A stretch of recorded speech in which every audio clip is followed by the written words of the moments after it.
My name is Dominic Kiptanui, an alumni of Eldoret National Polytechnic. Before I say anything, I should thank the governor of Uasin Gishu County. I humbly thank him because he picked me from nowhere, started a scholarship, and through his sponsorship, I got to train as an automotive engineer from Eldoret National Polytechnic. I took to fabrication and making of charcoal briquette machines. That one does not mean I'm limited to other machines. I can make other machines. Now, if you want to get out of this hardwood, if we want our hardwood to still remain, then we should embrace charcoal briquettes. Charcoal briquettes, this one we can make from softwood because we just carbonize sawdust.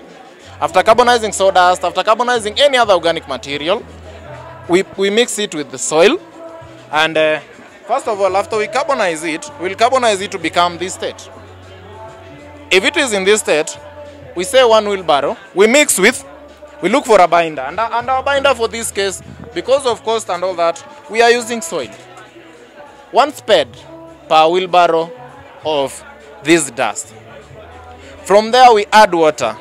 Not to be molten, but to be in a state that it can allow this machine of ours to bind. This machine of ours has the abilities of making 50 bags in a day. And this machine can be operated by 3 people. There is one who will be feeding and the 2 will be receiving. We used the motor, which is inside here for purposes of safety, and we geared our machine. Why did we gear it? We geared it so that if we want to do it at a high speed, we can increase the speed. But on a minimum, we can use 50 bags. And 50 bags, charcoal briquettes after 3 days of drying, 50 kg of briquette goes to 1,000 shillings. And so you say 1,000 times 50 bags, that's 50,000 within 3 days. My name is Fred Ochieng Onyuna. I'm an alumni of Eldoret National Polytechnic. I was in the School of Civil Engineering, taking civil engineering. But Dominic Kiptanui was my chairman when we were in school. He was the school chairman when I was there. Being that he was a good leader, when he found me jobless outside here, he called me, come, we work together.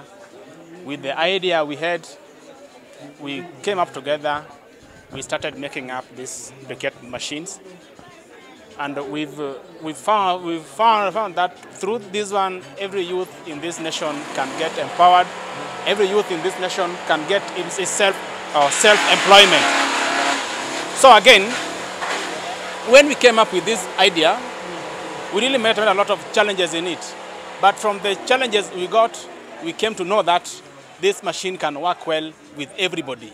And again, we realized that when you're working with machines, anything called a machine, the first thing you have to look into, you should look for safety. This briquette machine is 100% safety. Because when you're working with it, you will not get hurt with the belts, you will not get hurt with the gears. And it will give you easy time producing 50 bags per day. 50 bags, each bag goes for 1,000 shillings. To me, that if you do 50, you'll be doing 50,000 per day.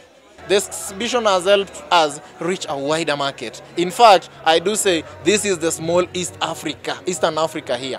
And what has the briquette done? In fact, I've got orders from Burundi. I must go there and teach people in Burundi to make these briquettes. Rwandese have the same idea that I should go and teach them how to make the machine and the briquettes.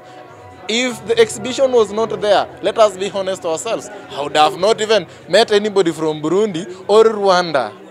We always cry that we are not employed, Mara, we are not getting money from these are the politicians. So why do you look for money? Why do you look for employment in a case whereby you can get yourself employed? This exhibition has brought me East Africa in one ground. This is Eldoret Sports Club. We can interact with people from Rwanda, we interact with people from South Sudan, we interact with people from Uganda, Tanzania. And again, we met our friends from Burundi who are very much interested in our machine. And they have called us to Burundi to go teach them, to go make them have this kind of machines in their country. My advice to other youths, there is this mentality of twende shule, tumalize tupate kazi mzuri. And people have been seeing polytechnics or these technical institutions as if they can produce nothing. Let me tell you the truth. I was there. Do you think I had failed to go to university? No, I had a direct entry to university.